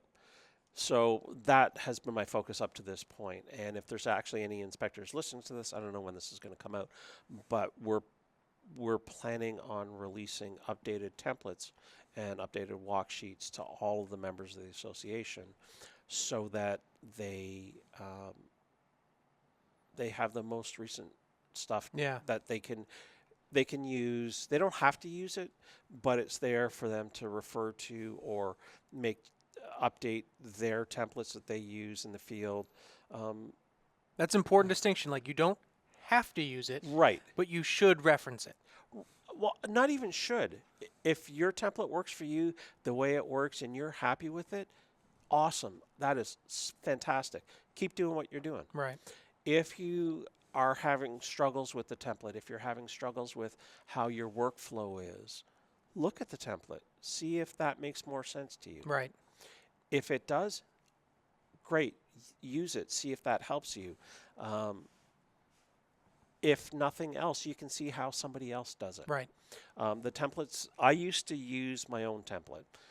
When I started teaching the class, I figured if I'm teaching this template, I should use it. Yeah.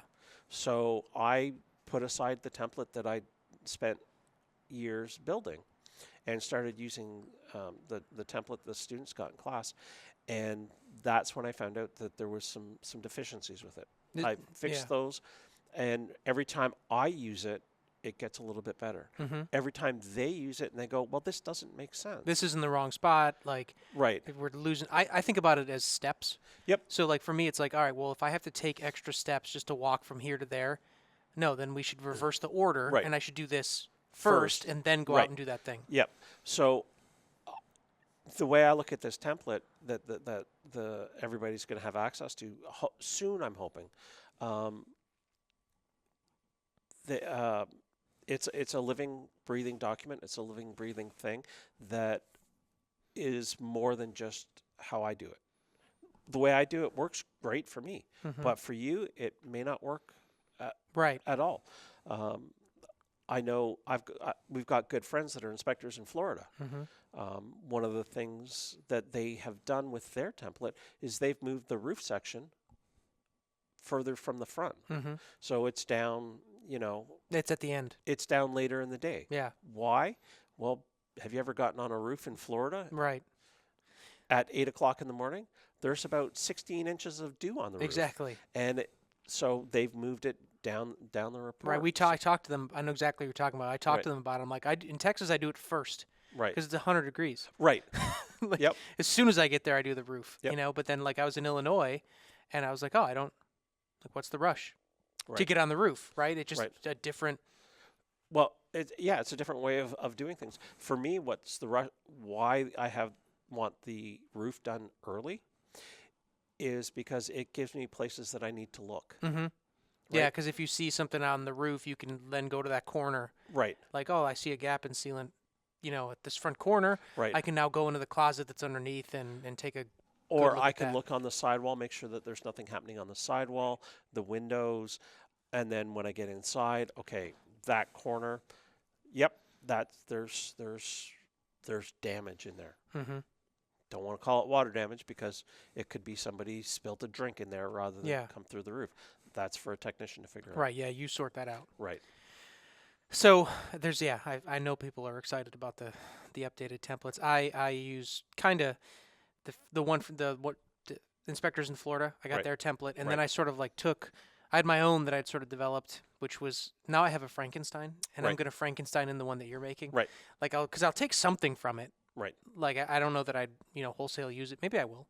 Right. But I'll take something from it because even like just the Florida template, um, just like the volume of auto comments, I was like, oh sweet, like this Right. takes so much.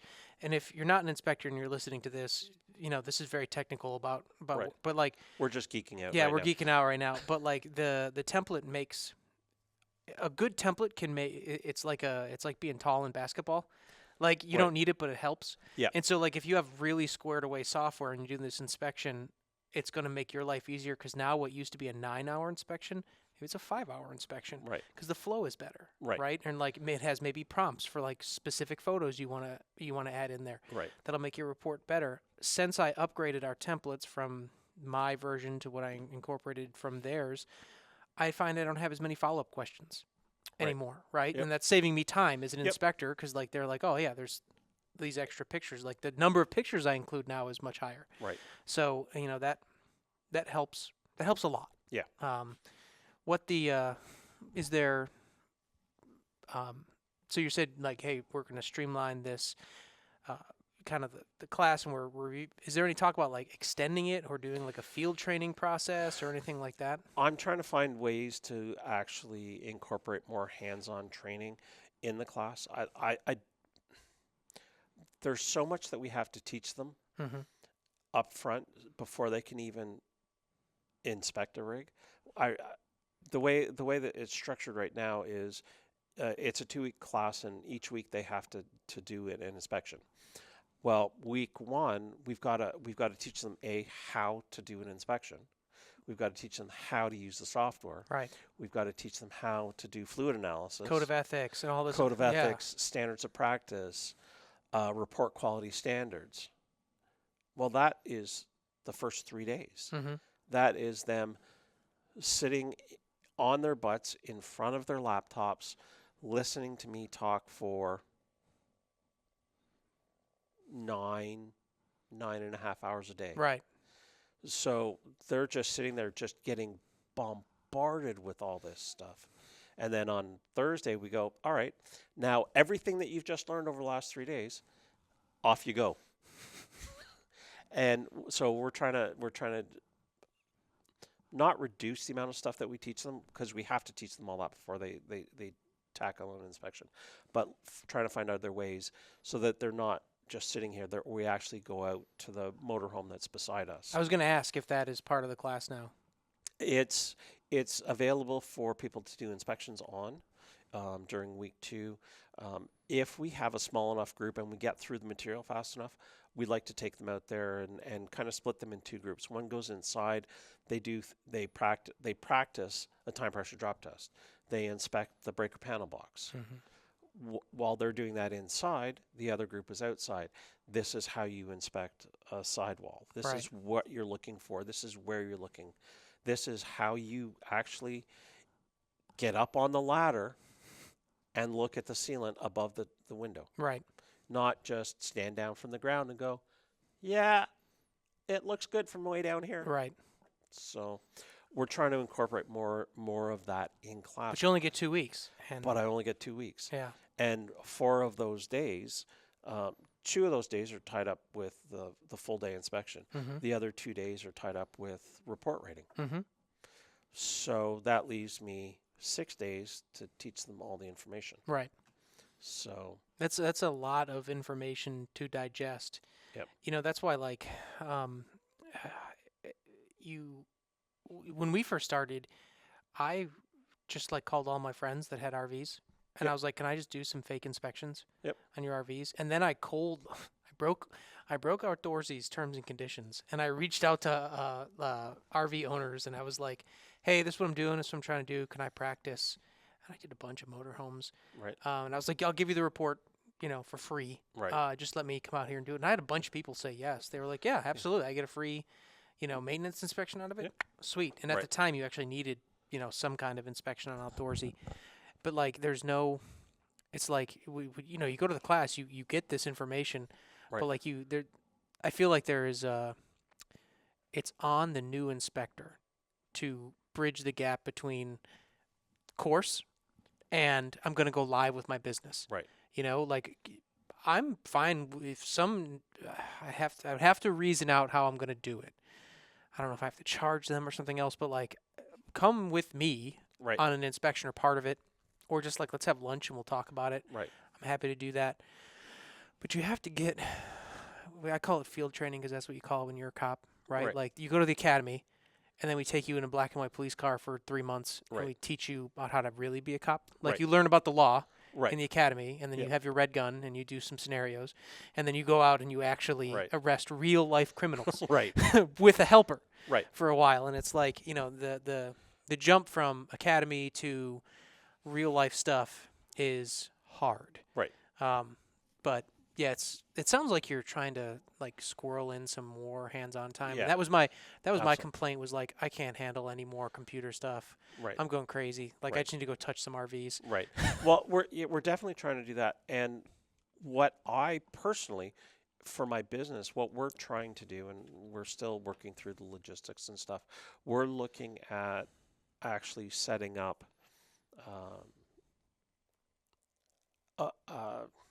I don't know what you would call it. It would give new technicians and inspectors a place to actually go work for 6 months to a year. Mm-hmm. And then they could shadow somebody, for a month, 2 months, or whatever, while they're still getting paid. Mm-hmm. Like they would work for us as a W-2 for 6 months. They would work for us as a 1099 for 6 months, and then have a nice day. Right. You've got that experience in the field. You've had that time Under an umbrella. umbrella where if you are ankles deep in something that you shouldn't have been, you've got somebody to Yeah. call and bail you out. Right. We're looking at it for both the inspector and the tech side. So it gives them a steady paycheck so that Mhm. they can start setting up, LLCs and getting insurance and all that kind of stuff. The experience that some people need. Some people are fine to just, I got my training, I'm ready to go. Right. Other people are like, I've got my training, but what am I doing? Right. And we want to help bridge that gap. I've had a similar thought because people, like I said, like people will ask me by virtue of me having the social media. Right. People will ask me to go all kinds of places. They'll ask me if I can like refer somebody, and I've had like a similar thought where like hey, yeah, maybe I could have almost like an internship where Right. I have some inspector come in and then I pay them, like I charge the customer and then we pay them and Right. we'll figure out the logistics of how to do that, and then maybe I go with for part of it or I just show up and I'm like, hey, Right. what have you found? I've thought about that. The technician side, that would be sort of easy to wrangle. Right. Inspections are still relatively uncommon, Right. and like not everywhere. Like I know down in Florida, they're Right. they're slinging inspections all day and all night. Right. Don't interpret this as an invitation to move to Florida, but I know that like the most successful guys Yeah. down there are slinging them all day and all night. But like, it's like there's not enough really to go. I don't want to say there's not enough to go around because there's tons of inspection demand out there, but like it's not all in one place, and Right. you're competing with people. So it's like if I brought in, let's say I brought in 2 people, and I was like, we're gonna do, they would become frustrated with me very quickly because I would not be able to generate enough inspections Right. for both of them at this time. Right. I think in 10 years, that'll become a Right. little bit easier. And then maybe if we had the same conversation 10 years from now, you'd be like, oh, yeah, it's now required that you Right. do some kind of field training and whatever else. But it's like so new and so Right. infrequent. Let's see. The industry was created January 1st, 2014. Happy 10th birthday. Right. You know? Yep. Well, we're what, 3 weeks away, 4 weeks away from the 10th The expo. expo, Yeah. the 10th expo. So it's a new industry. And you know what? I'm so glad before we run out of time, that's something I encountered the other day. And it gave me so much clarity talking about dealerships. They are so so it was actually an inspector out of Florida Mhm. who sent me a dealership created a checklist for inspectors, like for a client that wanted to bring an inspector in. Right. Here are the things that you agree to, and it was talking about RVTI level 1 certification, Right. and which is a different if we're Gryffindor, they're Slytherin, Right. they're a different they're a different organization, Right. totally valid trade school. Yep. But they're just different, and they're more closely aligned with the dealerships and, Yep. and what have you. And it was talking in there about like, hey, this is what a level 1 technician is, and that's like their version of an inspector, and this is like a level 2, and this level.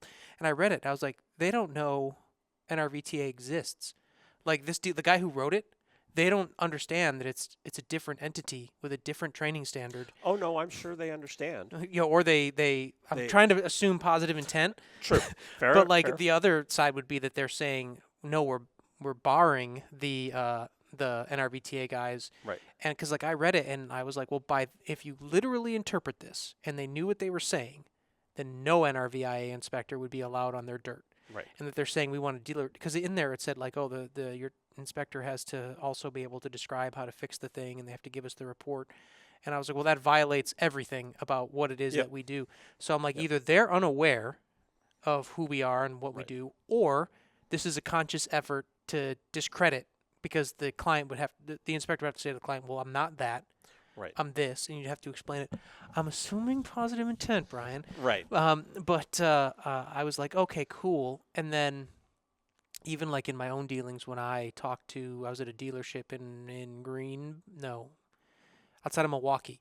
Okay. And I was talking to them, and he was genuinely, both of them, it was the sales manager and the service manager. They were both genuinely unafraid. Like as I was talking about like code of ethics and stuff, they were like, "Oh, we didn't know about any of that." Right. And it's like that's the other thing, is that they just genuinely don't know. Yeah. They don't understand. They don't know. Assuming positive intent, they don't know. They don't understand. Or like like the difference between a Bears fan and a Cowboys fan. If you're a service manager, there might be some kind of rivalry, right? Right. Army and Marine Corps, right? So like, Right. well, there's only so many ways to fix a furnace, dude. Like whether you learned in Indiana or Texas, Right. it's, Or Florida. or Florida, right? Because although aren't they aligned with us now? So there was 2 schools down there. Uh-huh. NRVTA bought one, Okay. and the other is aligned with Indiana. Okay. RVTI. Civil War. Right. But I think like if we continue, and that's what I'm trying to do, and that's what I encourage. And honestly, this kind of started, and this what I say next is not a slam on the association. But I was like, hey, I don't feel like anyone is broadcasting like the truth about what we're doing with inspections. Yep. And, because the NRVTA, they're very good at broadcasting, this is our school, this is Right. what you can learn to do. Yep. But I was like, well, at the association level, it doesn't seem like there's anyone that is broadcasting to the masses about what an RV inspection is. Like you'll see in the comments on like Facebook, go to nrvia.org, but nobody's going to read anything, right? Right. So I'm like, all right, well, I guess I'll be the guy that broadcasts this message. And it's not a slam because I know the association is a small entity, Right. where they don't have a full-time content creator to like, speak to the masses, but it's like, They have an employee okay. And one. for the inspectors and the technicians. Yeah. So 1 employee for 2 associations. Right. That actually handles the back end. Right. Yeah. Obviously you guys are teachers and there's more people Right. there, but and so I'm like, all right, well, cool. Like I have to publicize this message now. I'm one of several people that does it. Right. But like I'll contribute to this, and this is my intent, because there's just so little information Right. about what it is out there. And then even I look Yep. back sometimes and I'm like, I haven't done a good job like explaining like I'll go out and be like, oh, this RV is bad and here's why, right? Right. But that I haven't like explained the association, what is it we haven't done it enough, because like you can make a video and it gets 1 million views, Right. and then the next day you'll be online and you'll see somebody that doesn't understand like and then you're like, I just Right. made 1 million views. Right. Like, why were you not one of those 1 million people? Right. And you're like, well, there's 300 million people in the country, so you got to make that video, you know, 30 more times. And so that's kind of like where I'm at, is like, I just think that like if we just keep trucking, Yeah, we're going to get there. We're gonna get there. It's just new right now. Yep. Yep. It's so new. I know like people come in here and like they're like, they're gonna experience. I went through this. Oh my God, the cycle. You get out, you get your first no from a dealer, you lose a client, you get frustrated, you hate the world. You hit the Facebook group up and you're like, Right. I hate the world. You're like, all right, no, you're gonna overcome it. My vision is like 10 years from now, like we said earlier, like 90% of RV purchases will be Yep. accompanied by an inspection that will have some kind of RV field training. Everything will be a lot different than it is today because it's like the Wild West. And Yeah. in full disclosure, as long as they keep building RVs the way we do, We will never go hungry. no, we will never go hungry. There's an eternal need for it. Right. I think we're getting to the end of our time. Were we 1 hour, 5:50? Oh, Jesus, almost 2 hours. Dude. Dude. So last, I guess my last question is, you told me, is there any this probably won't come out until after the expo. Okay. Is there any like earth-shattering stuff coming out from the association for inspectors, technicians coming up? Not that anybody's told me. I get surprised like everybody else, dude. Yeah, yeah, exactly. The only earth-shattering thing is we're releasing updated templates for the And I know that inspectors. doesn't sound like a big deal to like Joe Schmo, like RV owner, Right. but for the inspectors, it's huge. Yeah, They've absolutely. been screaming about it for years. I've had people reach out to me. Can you send it to me now? Nope. Because if I do it for one, then I got to do it for everybody. Right. And I don't have. Well, time to do what if that's like version 0.8, Right. and then you go out and you're like, somebody brings up a good point in class, and then you're like, oh, dude. Or going through, getting ready for class and go, oh, look, you inspect ceiling fans here, and here, and here. I've got skylights in 2 places in my template, and like no matter what, I never remember to change it, Right. to take it out of the second one. Yeah. There's- And that ceiling fan, I found it last Sunday, 2 Sundays ago, just before this last class started. Right. It's like, really, how the? I've edited this template for the last 6 months. How did I miss that? Then I looked at the other template, and sure enough, it's in both sections there too. It's like, so that for me, that's the biggest thing that we're doing for the association, that I'm doing for the association, because I think it's important. It is. It speaks to that professionalism that we Right. beat. It's especially like if the reports kind of all look the same. Because a dealer's going to see a report from me, they're going to see a report from you, they're going to see a report from the next guy, Yep. and like if they kind of all look kind of the same, Right. The colors may be different. yeah, The fonts may be there's different. a different logo, right? Or maybe Right. my summary is on page 5 and it's on page 4 on yours, right? Like, Right. but if they can kind of all look the same, And then the customer expects they expect, they'll have an expectation of what they're going to see. yeah, And if the sample reports that they get from a non-certified inspector or some of the other Yes. companies that we shall not name, that don't get on the roof, if they see those sample reports and compare them to our sample reports, they're going to go, well, I'm not going to hire this guy for half the price of this guy when they're doing a third the work, right. So And that's generous. yes, That's it generous. is. Did you know one of those companies had they had an RV on the front, like their thing, and it was a Class C RV. Okay. And in the text underneath it, it said type of inspection Class A. It was like, and like if you can't even get that right, Right, right. like you can't. This is a tree and this is a house. Like if you can't differentiate between the two, Yeah. I don't know what you expect from them, Right, and I don't know how you look at that Right. sample report and you're like, oh, this is a good use of my time and money. right. But on the flip side is if the customer doesn't know, right? If they're a new RVer, they may not understand that picture is a Class C, and Right? They don't know. so they And don't know then what they don't know. Those companies are spending a lot of money on Google ads right now, Mhm. and they're the top result.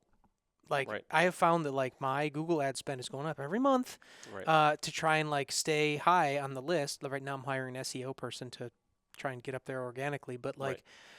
they spend a lot of money, and that's that misinformation that's out. I don't want to use that word.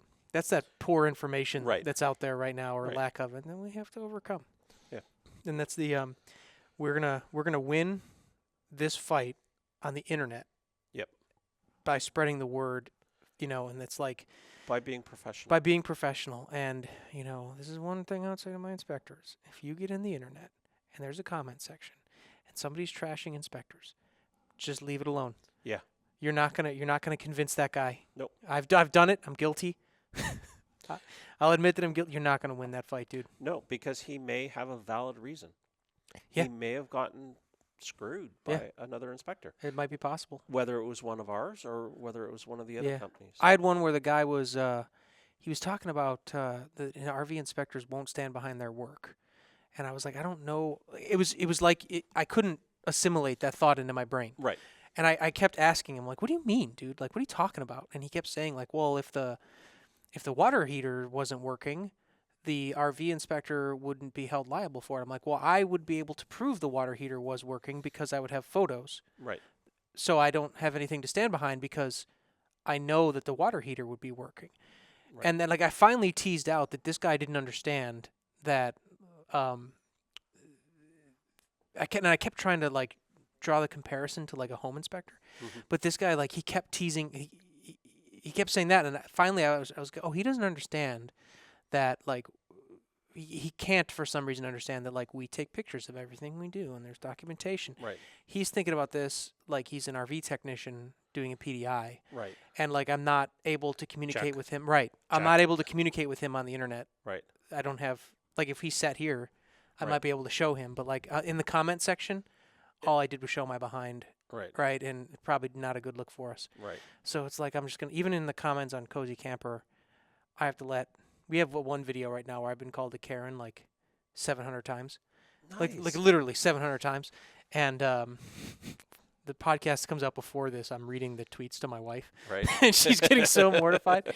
But, like, yeah, we're gonna win this fight on the internet. Brian, I think Yep. we should wrap it up. All right. It was fun, man. Yeah, it was. Thanks. Yeah, Thanks for having me. yeah. We'll see you next time. All right. Later, y'all. Okay.